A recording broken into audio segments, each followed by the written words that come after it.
Seguimos na missão de mostrar que Portugal é um país de 1001 encantos e, sobretudo, um dos países da União Europeia melhor adaptados à mobilidade elétrica, mesmo nos lugares mais remotos e incríveis do nosso país. Acompanhem-nos em mais uma viagem com o apoio da EDP e vamos partir desta feita à descoberta das mais belas aldeias de Portugal. Pelo caminho, vamos mostrar-vos como é possível percorrer todos os encantos e recantos de Portugal utilizando apenas a rede pública de carregamentos e a app EDP Charge para melhor planear as nossas rotas. Por isso, fiquem desse lado para assistir a mais uma aventura.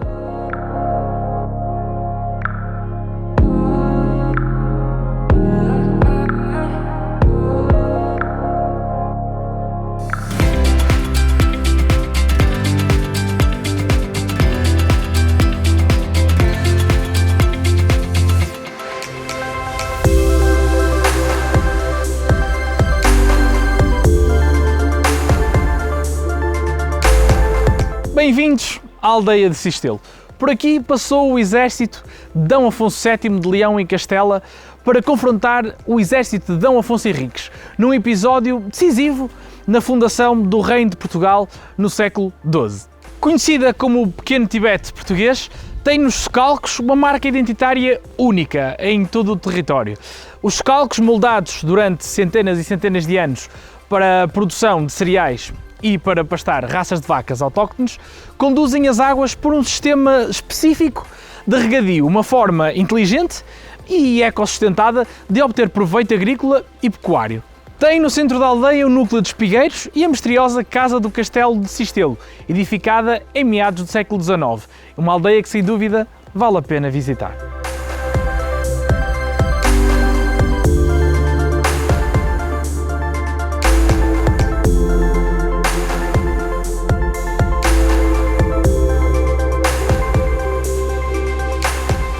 Bem-vindos então a Castelo Rodrigo, a nossa segunda paragem nesta aventura. Fundada pelos túrdulos 5 séculos antes de Cristo, ocupada pelos romanos e depois pelos mouros, Castelo Rodrigo recebeu carta de foral de Dom Seixas I em 1209 no contexto de conquista cristã e entregou definitivamente o território português em 1297. A Igreja de Nossa Senhora do Recamador foi fundada no século XIII para apoio aos peregrinos de Santiago de Compostela.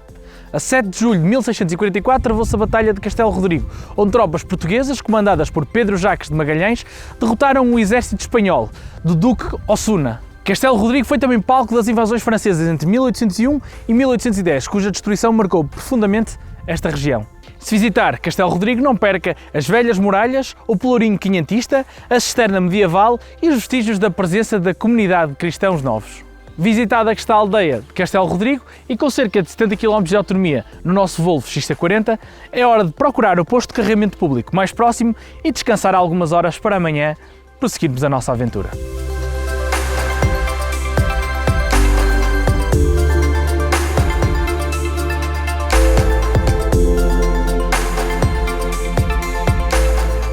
Sejam bem-vindos ao segundo dia desta aventura à descoberta das aldeias mais bonitas de Portugal e uma viagem um bocadinho longa, esta a que separou Castelo Rodrigo desta magnífica aldeia de Piódão. Sensivelmente 180 km distam estas duas aldeias, aproximadamente 2 horas e meia de viagem. Mas bem, sejam bem-vindos a esta magnífica e incrível aldeia de Piódão, imortalizada por Miguel Torga como um ovo embrionário. Piódão é um presépio em plena Serra do Açor.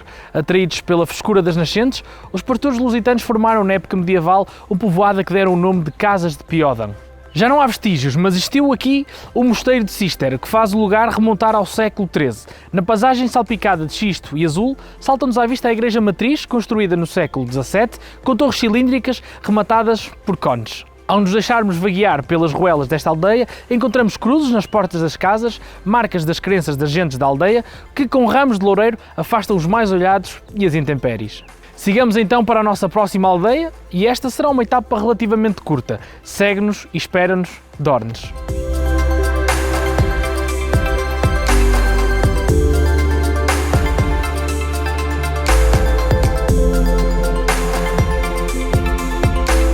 Qualquer lugar fica mais mágico ao pôr do sol, mas tenho que confessar que em particular Dornes tem outro encanto a esta hora do dia. Dornes situa-se numa península rodeada pelo rio Zezer e pelo lago de Castelo de Bode. Foi comendada da Ordem de Cristo, D. Manuel I deu-lhe foral em 1513 e foi sede de concelho até 1836. Do seu património destacam-se a igreja de Nossa Senhora do Pranto, que de acordo com a tradição foi fundada pela rainha Santa Isabel em 1285, e a Torre de Dornes, a misteriosa e primeira torre pentagonal templária em Portugal, ex-libris da região, construída pela Ordem dos Templários no início do século XIII. Destaca ainda para o barco de madeira Abrangel, um barco de 3 tábuas, típico desta zona do rio Zezer, que tem em Dornes o único estaleiro e mestre que ainda os constrói.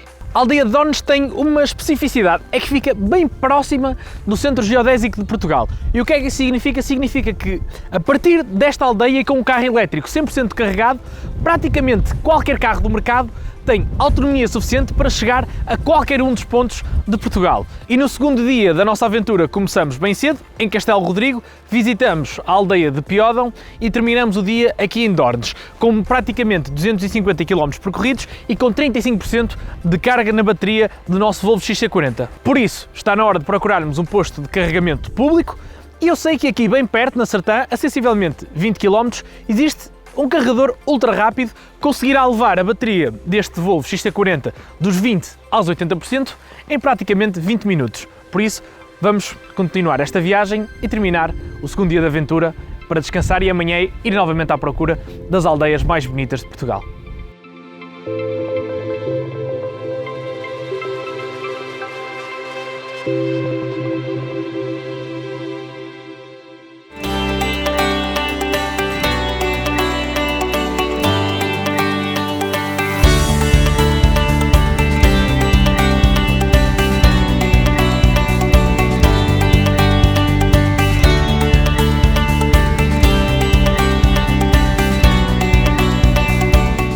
Depois de mais de 300 km, chegamos à quinta e última aldeia desta nossa aventura, a magnífica aldeia de Monsaraz, aqui no coração do Alentejo. Esta aldeia foi conquistada aos mouros em 1167 por Geraldo Sem Pavor, mas por pouco tempo. Após a reconquista definitiva, em 1232, D. Seixo III doou a região à Ordem do Templo para defesa e repovoamento. Em 1276, D. Afonso III concede a Monsaraz o estatuto de sede do concelho, que manteve até 1851. Do património realça-se as fortificações, a igreja matriz, construída no século XVI para substituir a igreja primitiva, destruída por causa da peste, o castelo de Monsaraz, a casa de Inquisição, que é uma das únicas em Portugal, e o Pelourinho. A sua envolvente deixa recuar o nosso imaginário por muitos séculos, nos mais de 150 monumentos megalíticos com histórias com mais de 5.000 anos. Monsaraz é uma localidade repleta de história incrível para visitar.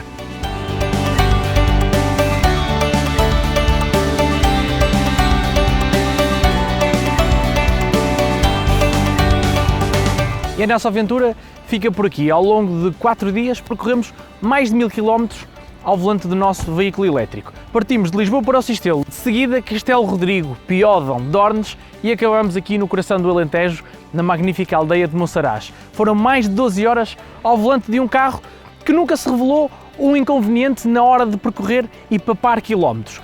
A realidade é que em Portugal é mesmo possível visitar qualquer destino turístico ao volante de um carro elétrico. Bastará apenas algum tipo de planeamento. E como puderam comprovar ao longo desta aventura, em praticamente todas as vilas e todos os municípios de Portugal já existe pelo menos um posto de carregamento público. E dependendo da tipologia desse posto, bastarão apenas algumas horas ou alguns minutos até voltarmos a ter mais de 300 km de autonomia para chegarmos ao nosso próximo destino. Mostramos que é possível dar a volta a Portugal num carro 100% elétrico e pelo caminho mostramos também os lugares incríveis que o nosso país tem para conhecer. Até ao próximo vídeo do Stand Virtual.